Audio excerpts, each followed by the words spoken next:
شکریہ جناب چیئرمین. بسم اللہ الرحمن الرحیم. میں جناب چیئرمین آلریڈی بلوچستان کے جو اسٹوڈنٹ ہیں اس کے اوپر کافی تفصیلی بات ہو چکی ہے. میں بس صرف یہ کہنا چاہوں گا کہ وہ جو بھی کوئی صاحب ہیں جن کے بارے میں یہ کہا جا رہا ہے کہ ان کے گردن میں بہت سریا ہے، میرا یہ خیال ہے کہ آپ جو ہے اس کو پرسنلی اس معاملے کو دیکھیں اور ان کو جو ہے وہ رائے راست پہ لے کے آئیں، کیونکہ یہ بچے جو ہیں یہ اگر آج ان کو ایجوکیشن نہیں ملے گی، کل کو جا کے یہ پھر بندوقیں اٹھائیں گے، پھر یہ سارے پاکستان کے لیے مسئلہ جو ہے وہ پیدا ہوگا. میں جناب چیئرمین یو ایس افغان جو ایشو ابھی $7 بلین کے جو فورن ایکسچینج ریزروز ہیں افغانستان کے جو امریکہ نے فریز کیے ہوئے تھے، ان میں سے آدھے جو ہیں وہ کہہ رہے ہیں ہم ریلیز کر دیں گے اور باقی آدھوں کو یہ کہا ہے کہ ہم 9/11 کے وکٹمز کو دیں گے. اب اس بات کو میں بڑے سخت الفاظ میں کنڈیم کرتا ہوں. افغانستان دنیا کا غریب ترین ملک ہے اور امریکہ جو ہے وہ دنیا کا امیر ترین ملک ہے، اور 9/11 کے اندر جو لوگ انوالو تھے وہ افغانی تو تھے ہی نہیں، ان کی نیشنلٹی اور تھی. اگر آپ نے کسی سے پیسے لینے ہیں، آپ غریب لوگوں سے پیسے لے رہے ہیں اور آپ جو ہے وہ بھی کچھ تھوڑے بہت بھی نہیں ہے، $3.5 ارب ہے، تو میں اس چیز کو سخت الفاظ میں کنڈیم کرتا ہوں اور میں امید کرتا ہوں کہ حکومت اس کو ریلیونٹ فورمز کے اوپر ریز بھی کرے گی.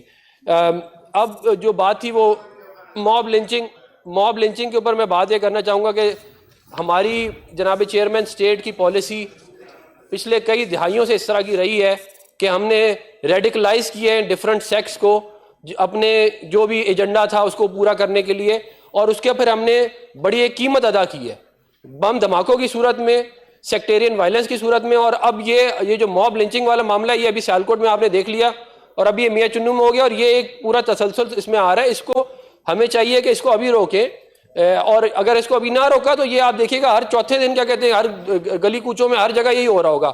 لوگ اپنے پرسنل معاملات کو بھی سیٹل کرنے کے لیے اسلام کو اور بلاسفیمی لاء کو استعمال کریں گے، تو اس کو ابھی روکا جائے، بہتر یہی ہوگا. پھر میں جناب چیئرمین آخر میں بس یہ ہائی لائٹ کرنا چاہوں گا جو نیوز ون میڈیا کے ساتھ جو ان کے اوپر پابندی لگائی گئی ہے، یہ بڑا انفارچونیٹ ہے کہ اس حکومت کے آنے سے پہلے پی ٹی آئی کے جو لیڈران تھے انہوں نے وعدے کیے تھے کہ پاکستان میں جرنلسٹ کے حالات ہم بہتر کریں گے، جرنلزم کے حالات ہم بہتر کریں گے، سیکیورٹی کے حالات بہتر کریں گے، لیکن حالات اس قدر خراب ہو چکے ہیں جناب چیئرمین کہ لوگ خودکشیاں کر رہے ہیں.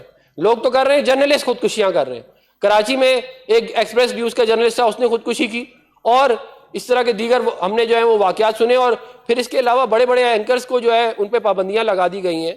پھر اب یہ حد ہو گئی ہے کہ جو بات مراد سعید صاحب اور شیخ رشید صاحب خود کرتے تھے ٹی وی پہ زوم آئینے، آج کسی اور نے کی ہے تو ان کے اوپر پابندیاں، ان پہ تو کیا پورے میڈیا چینل ہی بند کر دیا ہے.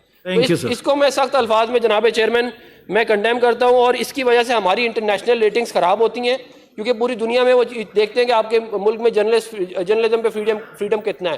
تو میں یہ اس پہ کنکلوڈ کروں گا. شکریہ. Thank you ji. Honourable senator Sajid Mir صاحب.